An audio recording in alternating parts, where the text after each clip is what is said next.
안녕하세요. 미래를 설계하라 경제잡학사전 고혜림입니다.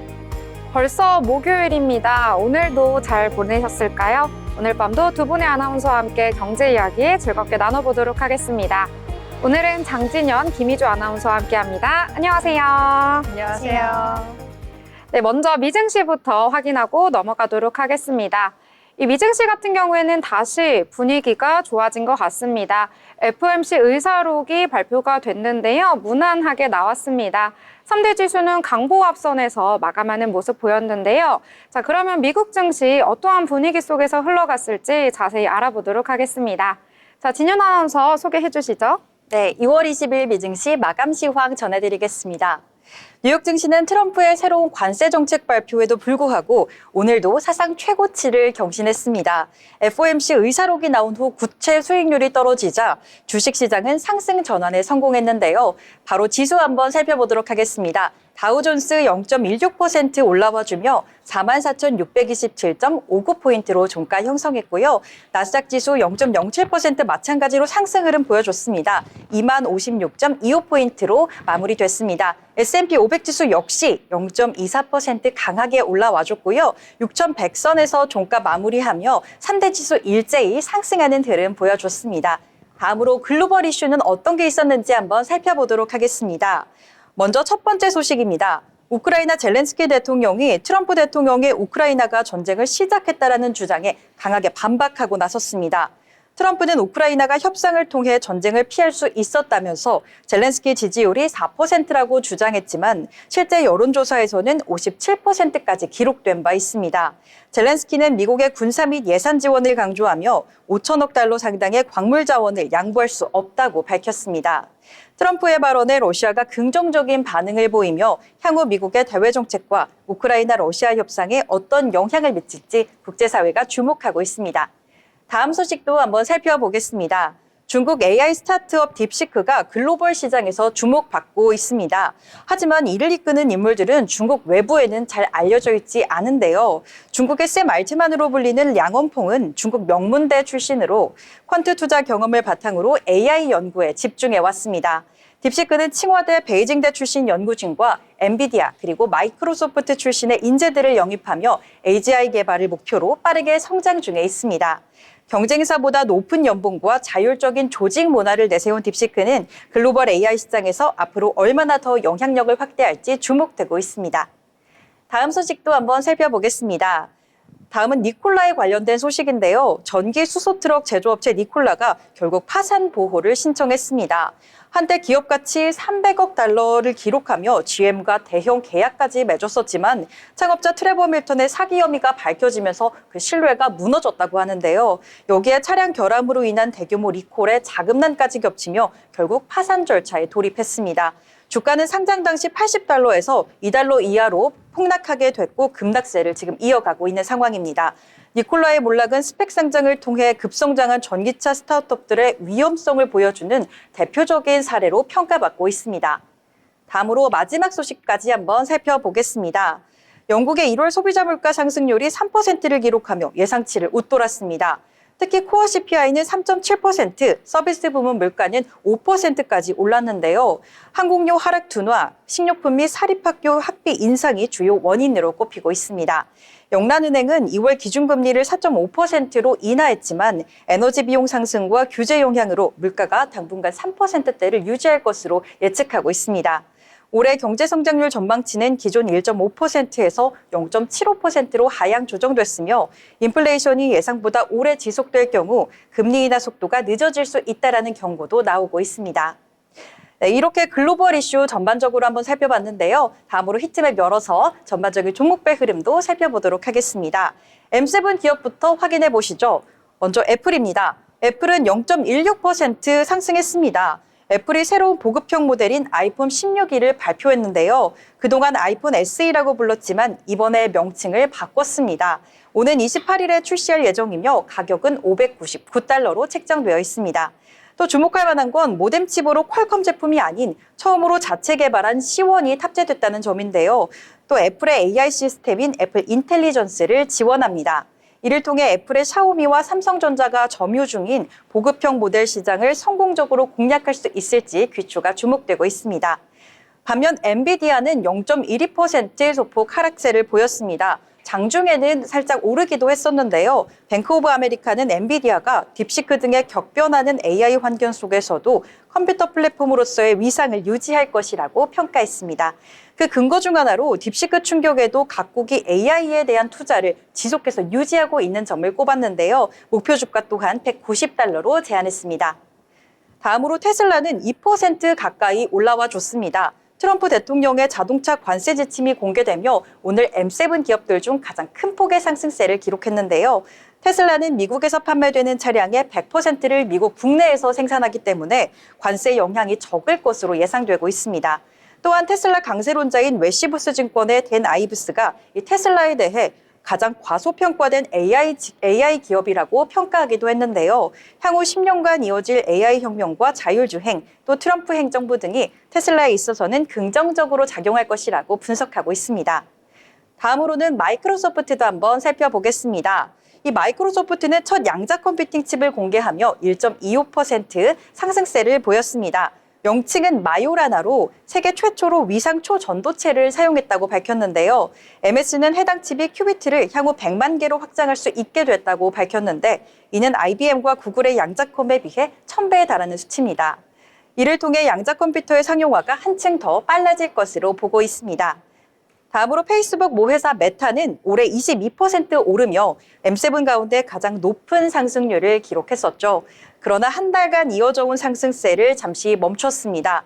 이날 뉴욕 증시에서 메타의 주가는 전 거래일보다 1.76% 하락하는 모습을 보였는데요. 그동안의 거센 상승세에 대한 차익 실현 매물이 출회된 것으로 보여지고 있습니다.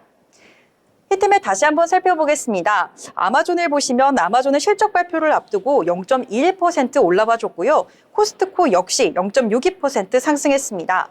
이 코카콜라와 펩시도 각각 1% 넘게 상승하는 모습을 보였는데요. 전반적으로 이 필수 소비재단 업종들이 파란불을 켜내주는 모습 확인하실 수가 있습니다. 이 제약바이오단에서는 올릭스의 기술 이전 소식을 전했었던 일라일일리 1.15% 강하게 올라왔습니다.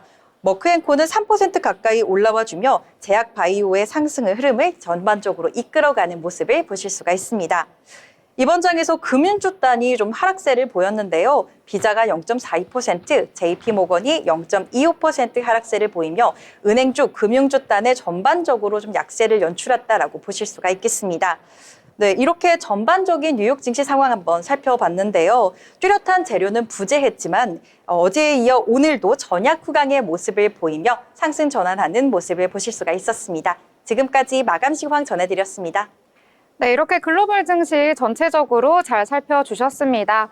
M7 기업 같은 경우에는 혼조세를 보이는 모습 보였는데요. 그럼에도 불구하고 S&P 500 지수 또 한 번 사상 최고치를 경신하는 모습까지 나타났습니다. 그리고 1월에 FOMC 의사록이 확인이 됐는데요. 기존의 이 매파적 입장은 확인이 일부 되기는 했지만 시장에 별다른 영향은 없었다, 이렇게 보실 수가 있을 것 같습니다. 자, 그러면 미증시 살펴봤으니까요. 이번에는 미증시의 영향을 받는 국내 증시 한번 살펴보려고 합니다. 자, 희주 아나운서 어떤 내용 소개해 주시나요? 네, 미증시에 영향 받아가지고요. 이 SK 가스 종목이 오늘 강세 흐름 보였습니다. 미국산 액화 천연가스 LNG의 수입 확대 가능성에 52주 신고가를 오늘 경신하기도 했는데요. 도널드 트럼프 미국 대통령의 관세 부과 대응책 중에 하나로 미국산 LNG 수입 확대가 유력하게 거론되면서 SK가스가 4거래일 연속 상승세 이어가고 있습니다. 이 SK가스는 사업 구조를 액화 석유가스, LPG 중심에서 LNG 발전으로 사업 확장에 나선 상황인데요.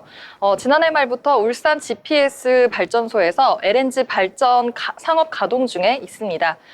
울산 GPS는 SK가스가 1조 4천억 원을 투자해 건설한 세계 최초 기가와트급 LNG, LPG 겸용 가스 복합 발전소이고요. 오늘 SK가스가 강세 보인 부분에는 트럼프의 에너지 시대에 LPG, LNG 양쪽을 유연하게 컨트롤할 수 있는 경쟁력이 있는 곳이 이 SK가스이다 보니까요. 투자자들의 주목을 받은 것으로 보여집니다. SK가스는 어제도 흐름 좋았습니다. 어제도 52주 신고가를 경신하기도 했고요. 오늘도 탄력 받아가지고요. 상승 마감했는데요. 3.36% 상승한 24만 6천 원에 오늘 종가 기록했습니다. 네, 이렇게 SK가스까지 함께 봐주셨습니다. 이 트럼프 시대에 들어서면서 관세에 영향을 받는 섹터라든지 종목 이런 것들이 많이 주가에 영향을 미치기도 하는데요. IM증권 같은 경우에는 오늘 리포트를 새로 내놨습니다. 이에 따라서 SK가스 목표 주가 30만 원까지 상향 조정하기도 했는데요. 이전에 25만 원으로 제시했었는데 20% 정도가량 높여 잡았다라고 볼 수가 있겠고요. 그만큼 앞으로의 모멘텀이라든지 주가 위로 열려 있다 이렇게 볼 수가 있으니까요. 참고해 보시길 바라겠습니다. 자, 그러면 저희가 이번에는 뉴스를 볼 때 경제 뉴스들 많이 보는데요. 어떤 경제 뉴스에 집중하면 좋을지 정리해서 알려드리도록 하겠습니다. 자, 오늘 어떤 뉴스 준비하셨을까요? 네, 오늘도 저는 다양한 이슈들을 한번 가져와 봤는데요. 먼저 첫 번째 소식부터 바로 살펴보겠습니다. 첫 번째 소식입니다. 도널드 트럼프 미국 대통령이 한국산 자동차에 25% 관세를 부과할 것이라고 예고했습니다. 트럼프 대통령은 현지 시간 18일 플로리다주 마러라고 사저에서 진행된 기자회견에서 자동차 관세를 어느 정도로 부과할 것이냐라는 질문에 나는 아마 여러분에게 4월 2일에 이야기할 텐데 25% 정도가 될 것이다 라고 밝혔습니다. 반도체와 의약품 관세에 대한 질의에는 25% 그리고 그 이상이 될 것이다 라고 언급했는데 관세는 1년에 걸쳐 더 인상될 것이다 라고 이같이 말했습니다. 전문가들은 이번 조치로 인해 한국이 가장 큰 타격을 받을 것이라고 전망하고 있습니다. 블룸버그 통신은 트럼프 대통령의 관세 조치에 가장 많이 노출된 국가는 멕시코와 한국이라면서 분석했으며 글로벌 투자은행 시티는 자동차, 반도체, 의약품에 25% 관세가 부과가 될 경우 한국 GDP가 0.2% 감소할 것이다 라고 전망하고 있습니다. 다만 트럼프 대통령은 협상의 여지를 남겼습니다. 그는 기업들이 미국으로 공장을 이전하면 관세를 부과하지 않겠다면서 미국 내 생산을 유도할 뜻을 밝혔습니다. 다음 소식도 살펴보겠습니다. 환율 급등으로 면세점 명품 가격이 국내 백화점보다 비싸지는 현상이 나타나면서 소비가 급감하고 있다고 합니다. 지난해 12월 국내 면세점 내 주요 명품 브랜드 매출은 전년 동기 대비 12.4% 감소했으며 구찌 51%, 프라다 21%, 그리고 셀린느가 23% 등 다수의 브랜드가 큰 폭의 하락세를 보였습니다. 이는 원달러 환율이 지난해 말 1471.5전까지 급등하면서 면세점의 가격 경쟁력이 사라졌기 때문인데요. 실제로 레이디 디올 프리지아 카드 지갑과 루이비통 알마 비비 등 일부 제품은 면세점 가격이 백화점보다 2에서 5% 더 비싼 가격 역전 현상을 보이고 있습니다. 여기에 입국 시 관세까지 더해지면 면세점의 가격 메리트가 사실상 사라진 상황입니다. 이러한 영향으로 면세점 업계는 지난해 총 3천억 원에 육박하는 영업 손실을 기록했습니다. 현대백화점, 신라, 신세계 면세점 모두 적자 전환했으며 롯데면세점도 1,000억 원대 손실이 예상되고 있습니다. 업계에서는 소비자들이 가격 비교에 더욱 신중해지면서 면세점에 대한 매력이 줄어들고 있다고 말했는데요. 환율이 안정되지 않는 한 업계 불황이 지속될 가능성이 크다고 전망하고 있습니다. 다음 소식도 살펴보겠습니다. 올해 시중은행의 가계대출 증가 한도가 월 평균 2조 원 수준으로 제한될 전망입니다. 정부가 지난해에 이어 최소 60조 원 규모의 정책대출을 풀기로 하면서 은행이 취급하는 주택담보대출이 크게 줄어들 수밖에 없다라는 분석이 나오고 있습니다. 금융권에 따르면 정부는 올해 정책대출 신규 공급액을 60조에서 65조 원 안팎으로 논의하고 있다고 밝혔는데요. 이는 지난해 정책대출 목표액인 60조 원과 비슷한 수준입니다. 정책대출은 디딤돌 버팀목 대출, 보금자리론 등 무주택자를 대상으로 한 저리의 주담대 상품입니다. 하지만 시중은행 대출은 더욱 제한될 것으로 보여지고 있습니다. 올해 경기 침체에 물가를 감안한 경상성장률이 3.8%로 지난해 5.9%보다 크게 낮아졌음에도 정책대출 유지 확대하면서 은행들이 늘릴 수 있는 여유분이 줄게 됐다고 분석하고 있습니다.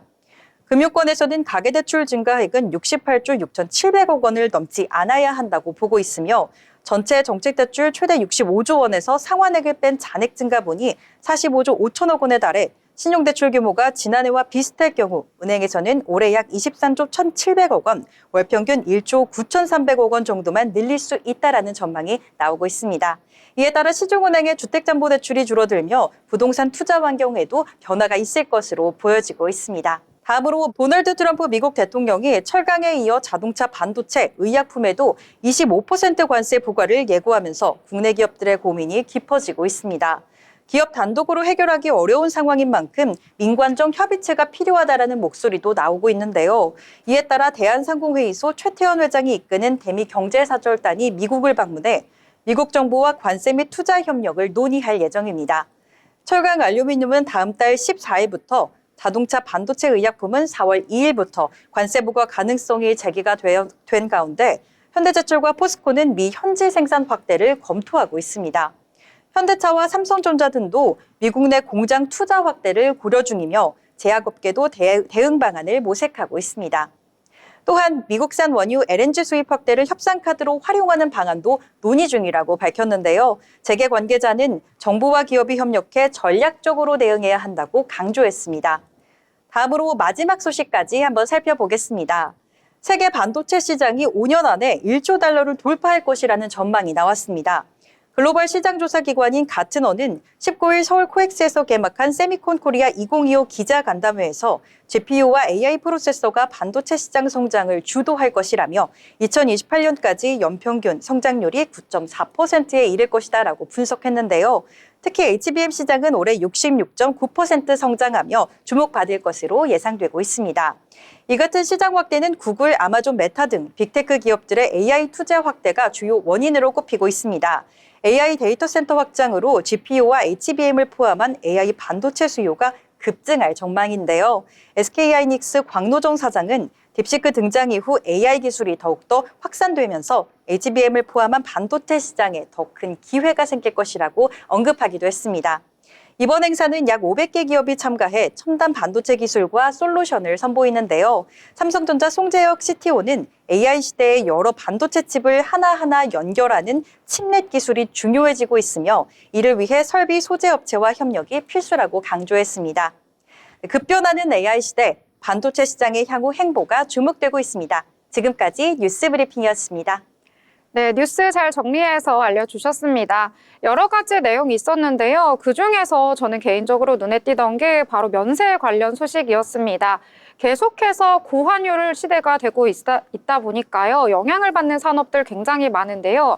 그중에서도 한때는 황금알을 낳는 산업이다라고 해서 면세 산업이 주목을 받았었는데 최근에 국내에 대표적인 4개의 이 회사가요. 영업 손실이 엄청나다고 합니다. 작년 같은 경우에는 영업이익이 약 3천억 원 정도 이 손실을 봤다라는 소식까지 전해져가지고요. 이러한 부분들 함께 챙겨서 소식 전해드리도록 하겠습니다. 더불어 본 방송에서 제공하는 정보는 투자 판단을 위한 조언일 뿐 해당 종목의 가치, 상승과 하락에 대해서는 보장하지 않습니다.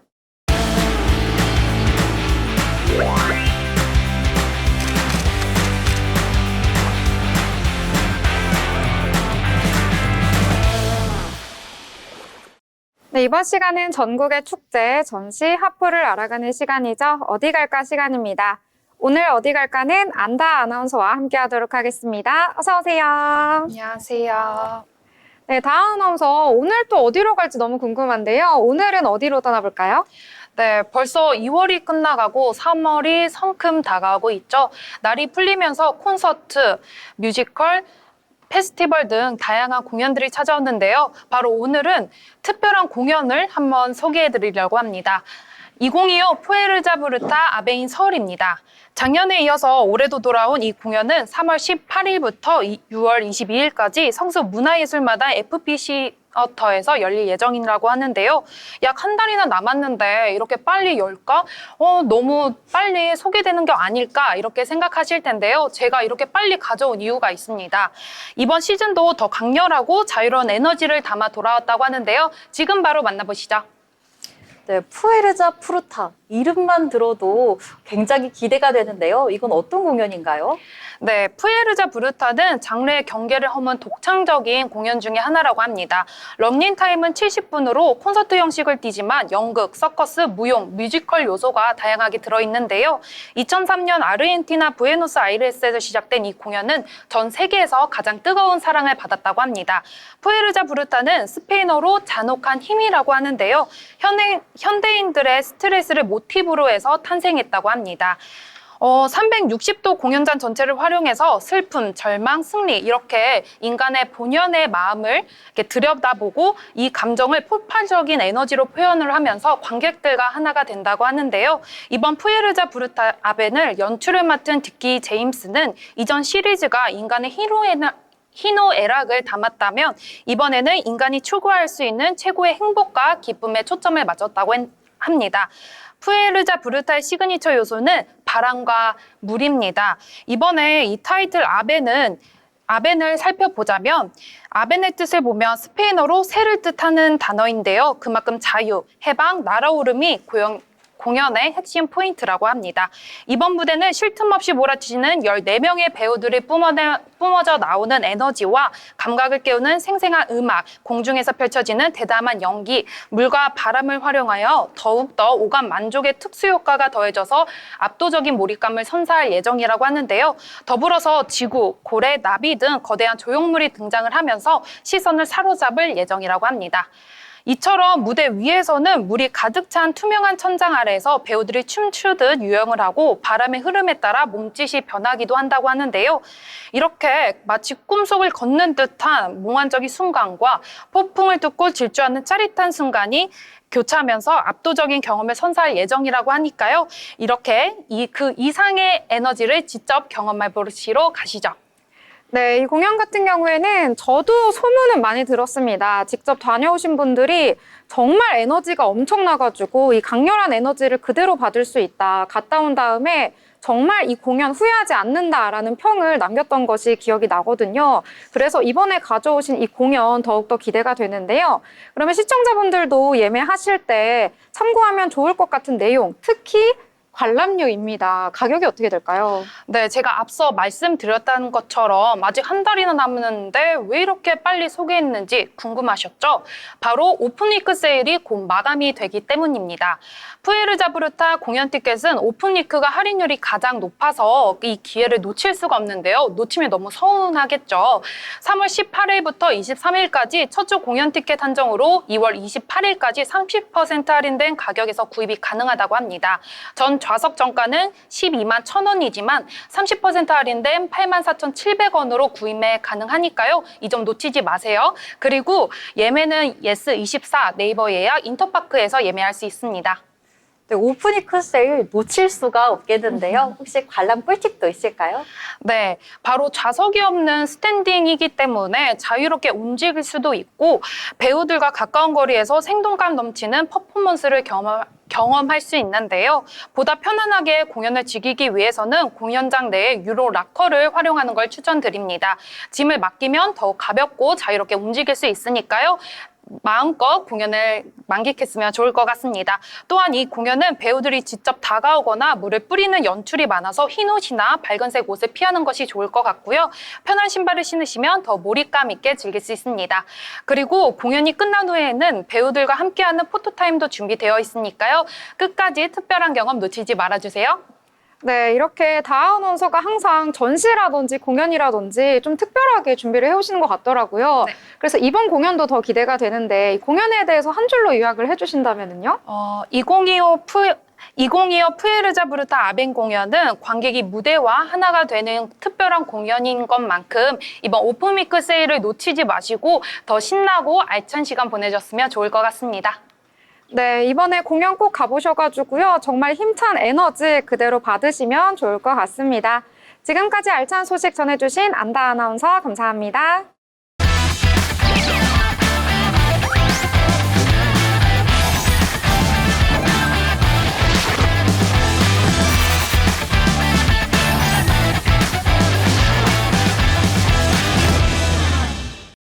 네, 이번 시간은 돈을 잘 벌고 싶은 고수가 되고 싶은 아나운서들이 모여서 주식 이야기, 경제 이야기 함께 나눠보도록 하겠습니다.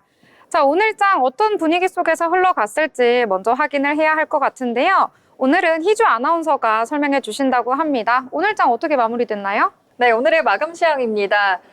전일 계속 상승 탄력 받았던 우리 시장은 아쉽게도 오늘은 코스피, 코스닥 모두 하락 마감했는데요. 먼저 코스피부터 자세하게 살펴보시죠. 네, 오늘 코스피 7거래일 연속 상승 탄력 받았던 코스피 오늘 하락 전환했습니다. 0.65% 하락한 2654.06포인트에 마감했습니다. 코스닥도 살펴보시면은요, 역시 코스닥도 5거래일 연속 상승하고 있었는데요. 아쉽게도 오늘 하락 전환했습니다. 1.28% 하락한 768.27포인트로 오늘 마감했습니다. 이어서 수급 상황 좀 이어서 살펴보시면은요.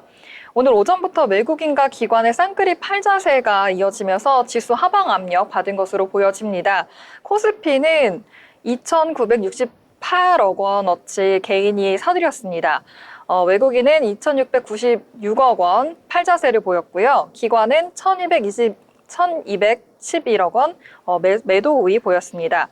코스닥도 살펴보시면요, 역시나 코스피와 수급 동향 같습니다. 개인이 3,525억 원 사들였고요. 외국인이 2,207억 원 팔았습니다. 기관은 1,230억 원 매도 우위 보였습니다. 자, 이어서 시가총액 상위 종목 코스피 먼저 살펴보시면요, 혼조세 보였습니다. 어제 상승했던 삼성전자와 SK 하이닉스 오늘은 아쉽게도 모두 하락 마감했는데요. 삼성전자 0.51% 하락한 58,400원에 오늘 종가 기록했고요. SK 하이닉스도 오늘 크게 하락했네요. 2.97% 하락한 21만 2천원으로 오늘 종가 기록했습니다. LG 에너지솔루션 어제 크게 상승했는데요. 오늘도 상승 탄력 받아가지고요. 2.87% 상승하면서 37만 6,500원으로 오늘 종가 기록했습니다. 삼성바이오로직스는 전거래일 하락 마감했습니다. 아쉽게도 오늘도 하락 마감했습니다. 0.61% 하락한 114만 9천원으로 오늘 종가 기록했네요. 오늘 HD 현대중공업이 크게 하락했습니다. 증권가에서 투자 의견을 하향으로 조정하는 보고서가 나오면서 영향받은 것으로 보여지는데요. 11.96% 하락하면서 30만 5,500원으로 오늘 종가 기록한 모습 보실 수가 있습니다.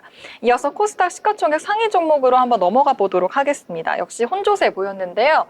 알테오젠 어제에 이어서 오늘도 하락 마감했습니다. 2.33% 하락하면서 37만 8천원으로 오늘 종가 기록했습니다.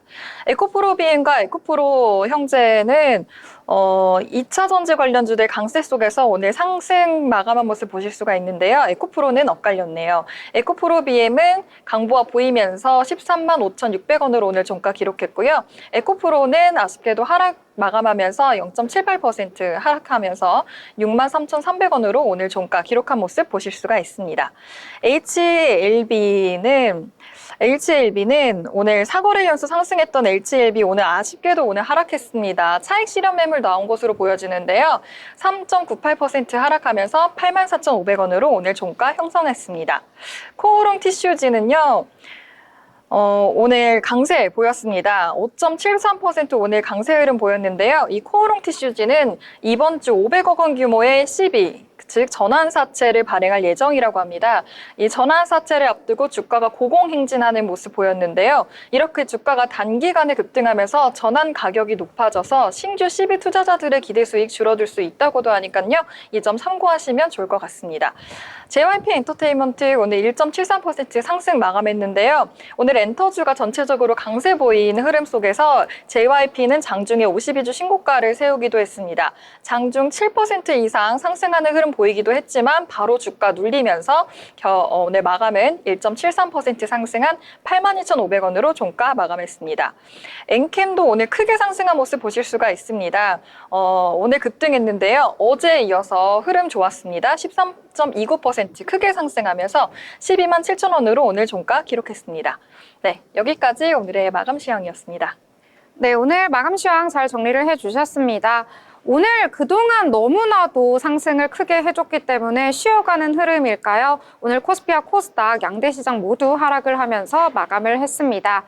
코스피 같은 경우에는 전거래일 대비 0.65% 내렸는데요. 2654선에서 거래되는 모습 나타났고요. 오늘 거의 저점 라인에서 마감을 했다라고 보실 수가 있을 것 같습니다.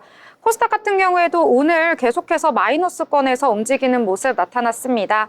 전일 대비 1% 넘게 떨어졌는데요. 768선에서 거래를 마쳤습니다. 오늘 시가총액 상단에 위치한 종목들 보시면은요, 사이즈가 큰 종목들 위주로 하락하는 모습 나타났는데요.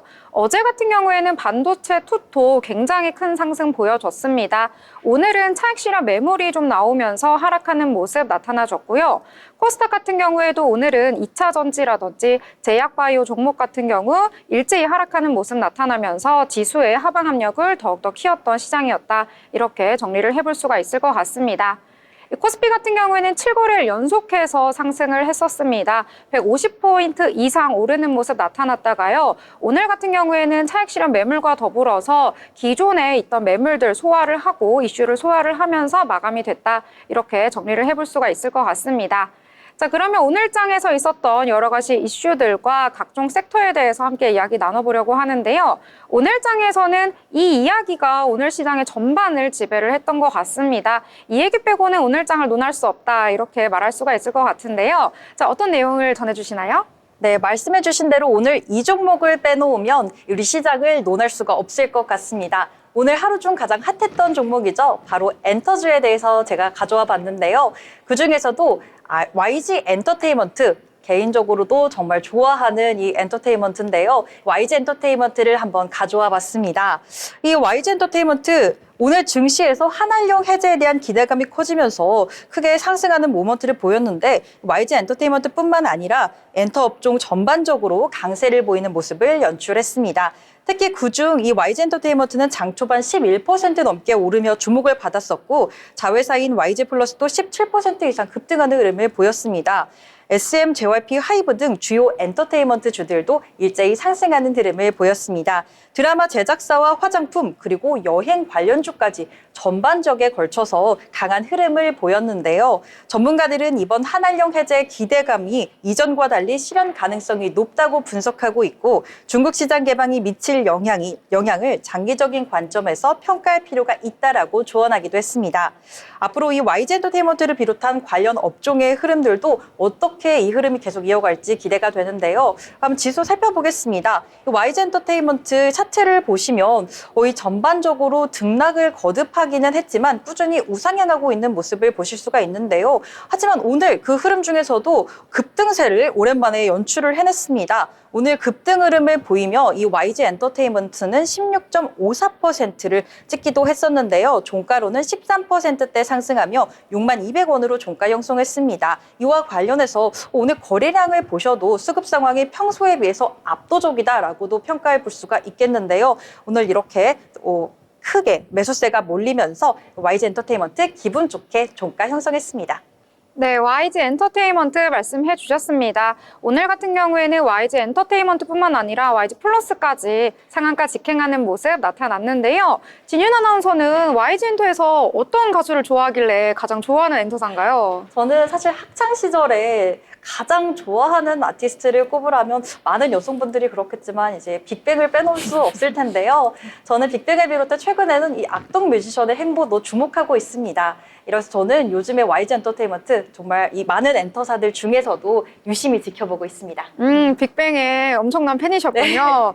네, 한한령 이야기 하면서 YG 엔터테인먼트 이야기 나왔는데요. 또 오늘 엔터주에 굉장히 애정을 갖고 있는 분이 또 나오셨습니다. 희주 아나운서는 또 어떤 내용 이야기해 주시나요? 네, 엔터즈 또 애정을 많이 갖고 있다 보니까 관련해가지고요. 오늘 디어유도 주가 강세 보였습니다. 디어유는 글로벌 팬 커뮤니케이션 플랫폼 업체입니다. 한한령 해제 기대감과 함께 오늘 전반적으로 엔터 미디어 관련주의 흐름 굉장히 좋았는데요. 함께 영향받은 것으로 보여지고요. 디어유는 지난해 4분기 중국 최대 음악 플랫폼 기업 텐센트 뮤직 엔터테인먼트 그룹과의 파트너십을 체결했습니다. 앞으로 큰 폭의 실적 성장이 시작될 것으로 기대가 되면서 또 이 서비스는 이르면 중국에 내달부터 시작될 전망이라고 합니다. 이렇게 중국 사업을 추진하고 있고 또 키우고 있기 때문에 앞으로의 전망을 보면서 오늘 강세 흐름 보인 것 같습니다. 그래서 오늘 차트를 좀 보시면은 디어유가 오늘 오전부터 굉장히 강세 보이다가 살짝 눌렸습니다. 그러면서 종가는 9.03% 상승한 47,700원으로 오늘 종가 마감한 모습 보실 수 있습니다. 네, 오늘 엔터주가 오늘 시장에서 강세를 보였습니다. 엔터주뿐만 아니라요, 화장품주라든지 여행 관련 종목들 일부가 강한 상승 보여줬는데요. 한한령 해제 한 5월 정도부터 내릴 수 있다라는 소식이 어제 중국 정부에서 들려왔습니다. 이 한한령 같은 경우에는 우리나라의 사드에 대한 보복 조치로 내려졌었는데요. 약 8년 만에 풀릴 수 있다라는 소식 속에서 정말 오랜만에 다시금 엔터라든지 화장품이라든지 이쪽이 중국 시장 쪽으로 나아갈 수 있지 않을까라는 기대감 속에서 상승한 것으로 풀이가 되고 있습니다. 자, 그러면 오늘 장에서 또 다른 내용들 함께 알아보려고 하는데요. 진현 아나운서는 또 어떤 내용 추가로 보셨을까요? 네, 오늘 시장에서도 또 하나 주목받았던 종목이 있는데요. 지금 바로 양자 컴퓨터 한번 얘기해 보려고 합니다. 이 마이크로소프트가 자체 개발한 양자 컴퓨팅 칩을 공개하면서 오늘 증시에서 관련주들이 강세를 보였는데요. 그중에서도 저는 아이윈 플러스를 한번 가져와 봤습니다. 아이윈 플러스 8% 넘게 오르며 시장의 주목을 장중에는 받기도 했었는데요. 아이윈 플러스가 이미지 센서 패키징 기술을 기반으로 성장해온 기업으로서 양자 암호 관련 부품 개발 및 AI 기술을 적용하는 회사로 알려져 있는 회사입니다. 이외에도 한국첨단소재, 그리고 KCS, 엑스게이트 등 주요 양자 컴퓨팅 관련 종목들도 일제히 상승하는 흐름을 보이기도 했었는데요. 이번 강세는 마이크로소프트가 세계 최초 위상 초전도체를 활용한 양자 컴퓨팅 칩 마이오라나 1을 발표하며 양자 컴퓨터 상용화가 수년 내 가능할 것이라고 밝힌 데 영향을 받은 것으로 풀이됩니다. 마이크로소프트는 큐비트 100만 개 이상이 실현되면 양자컴 상용화가 본격화될 것이라며 이번 칩이 그 전환점을 만들 수 있을 것이다라고 강조했습니다.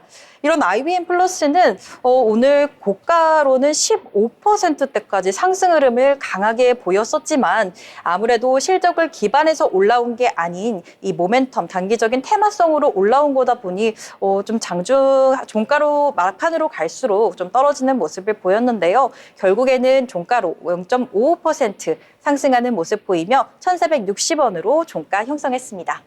네, 오늘 윗골이 길게 달리면서 내려오는 모습까지 확인할 수 있었습니다.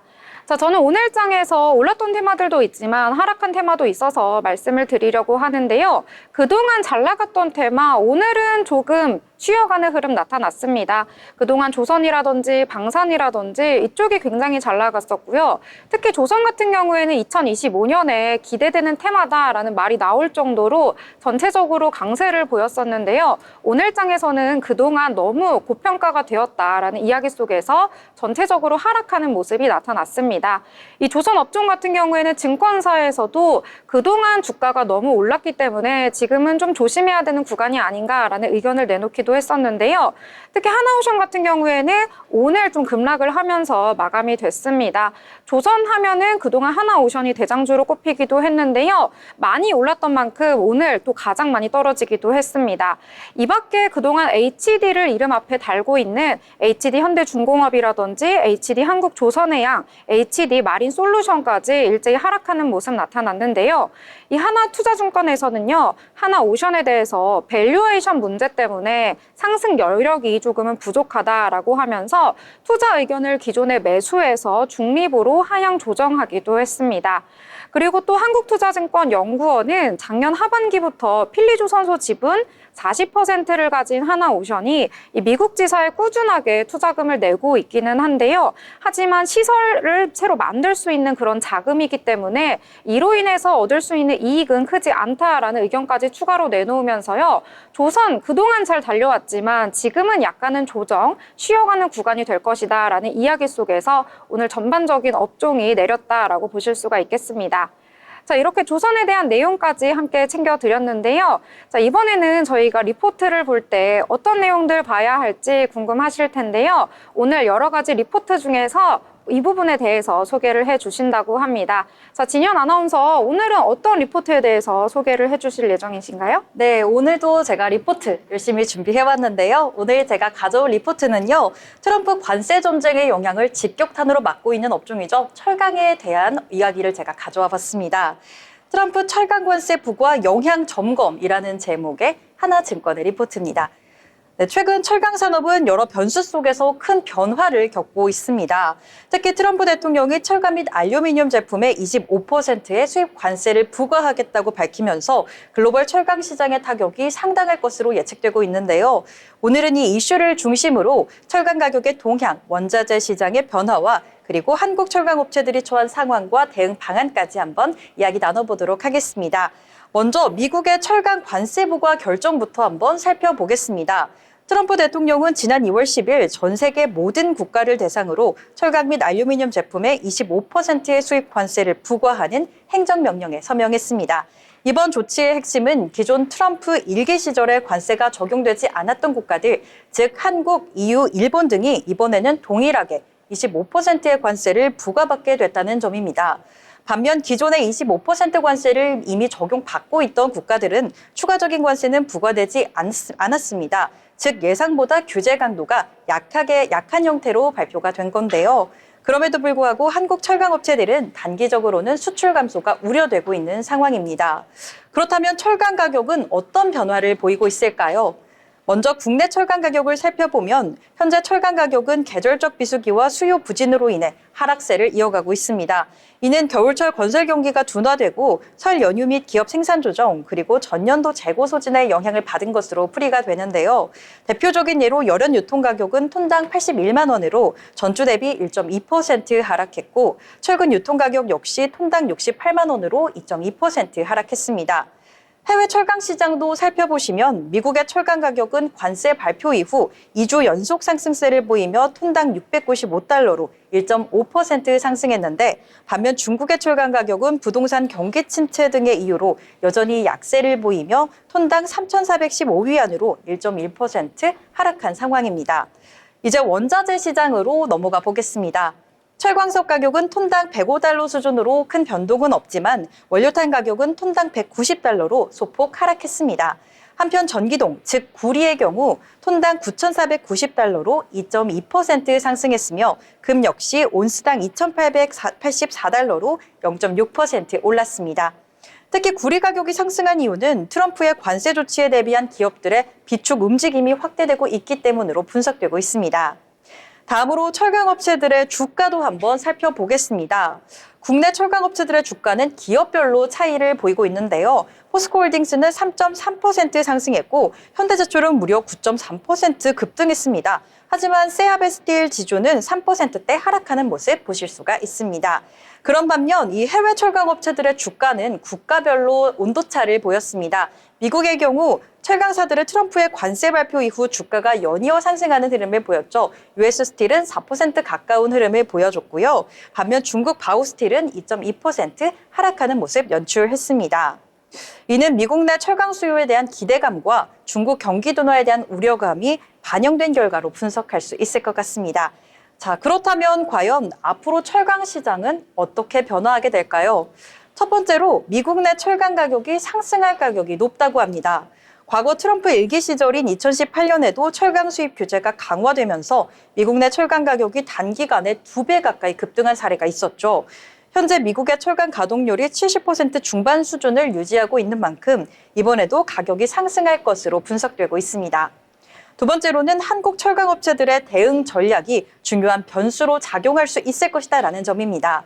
단기적으로는 미국향 수출이 감소할 가능성이 클 것으로 전망하고 있습니다. 한국은 기존의 쿼터제, 즉 일정량까지만 무관세로 수출이 가능하며 25% 관세를 면제받았지만 이제는 쿼터제가 폐지되고 전량 25%를 관세를 부과받게 됩니다.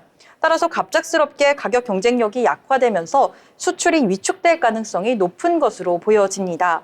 하지만 장기적으로는 이 수출 확대의 기회가 될 수도 있을 것이다라는 분석하는 일각의 시선도 존재합니다. 기존에는 쿼터제로 인해 한국 철강업체들이 미국에 수출할 수 있는 물량이 제한되어 있었지만 쿼터 없이 수요만 있다면 얼마든지 수출이 가능해지기 때문입니다. 특히 미국 내 철강 가격이 급등하게 되면 한국산 철강 제품도 관세를 포함하더라도 경쟁력을 가질 가능성이 높아질 것으로 예측해 볼 수가 있겠습니다. 세 번째로는 비철금속 가격의 상승입니다. 현재 구리와 금 가격이 지속적으로 상승하고 있는 추세고 이는 철강뿐만 아니라 원자재 시장 전체의 가격 변동성을 키울 것으로 분석하고 있습니다. 따라서 관련 업계는 원자재 가격 흐름 역시 면밀히 주시해야 할 것으로 보여지고 있습니다.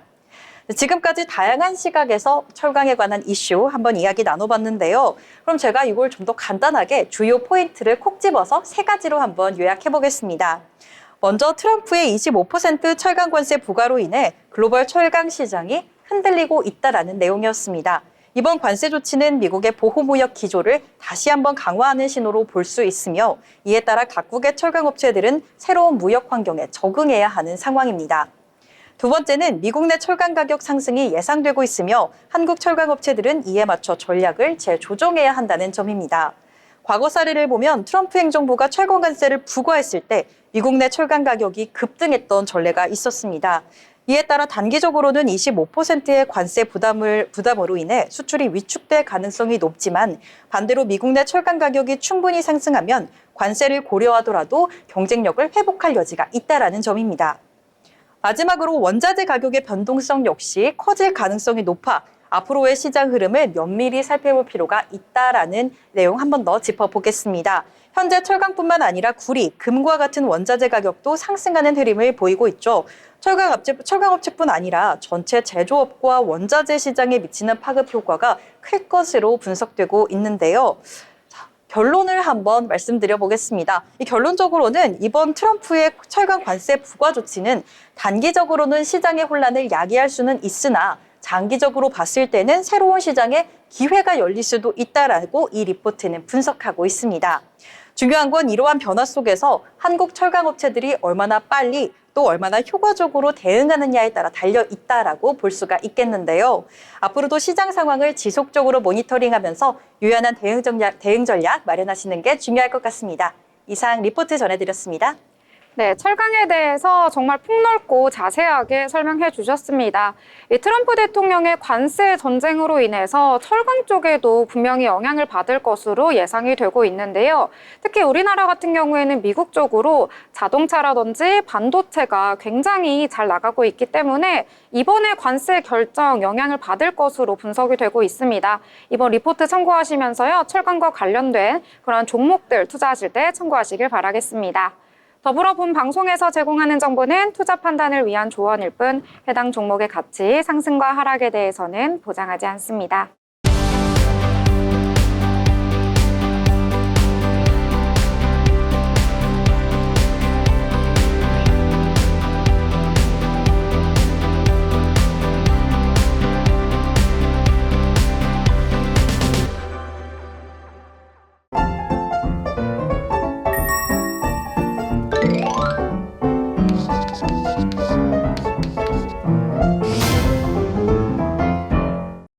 네, 오늘 장 여러 가지 이야기 함께 나눠봤습니다.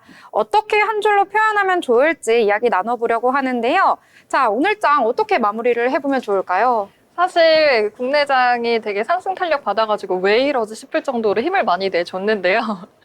하지만 한알령이 해지 기대감이 있다 보니까 왠지 저도 이제 엔터나 이런 관련주들에 좀 많이 관심이 좀 있다 보니까 한알령에 굉장히 기대가 많이 됩니다. 그래서 한알령 기대로 마무리하도록 하겠습니다. 네, 이지연 아나운서 애교를 지금 날려주셨네요. 지금 뭐 큐피트 쓴 건가요? 네, 이렇게 귀엽게 정리를 해주셨고요. 자, 그러면 진연 아나운서는 오늘 장 어떻게 정리해보면 좋을까요? 저는 한마디로 정리해보자면 괜찮아 숨고르기야. 이렇게 정리해보고 싶습니다. 우리 증시 오늘 8거래일 만에 이 거센 상승세를 멈췄습니다. 다만 뚜렷한 악재가 있었던 건 아니고 그간의 상승세에 잠시 숨고르기를 하는 듯한 모습으로 보여지고 있는데요. 이 숨고르기가 오래 가지 않길 바라는 마음으로 저는 오늘장 한마디 괜찮아 숨고르기야 이렇게 말씀드리고 싶습니다. 네. 저도 오늘 정리하려고 했던 멘트랑 굉장히 비슷한데요. 네, 저도 오늘 하락하면서 마감하긴 했지만 그동안 워낙 달려줬기 때문에 숨고르기였다 이렇게 보실 수가 있을 것 같습니다. 자, 그래서 악재가 아니고 숨고르기 현상이다 이렇게 오늘 장 정리를 해보도록 하겠습니다. 자, 목요일 방송도 여기서 마무리 짓도록 하겠습니다. 저희는 내일 금요일에서 다시 더 알찬 소식 가지고 찾아뵙도록 하겠습니다. 시청해주신 여러분 고맙습니다.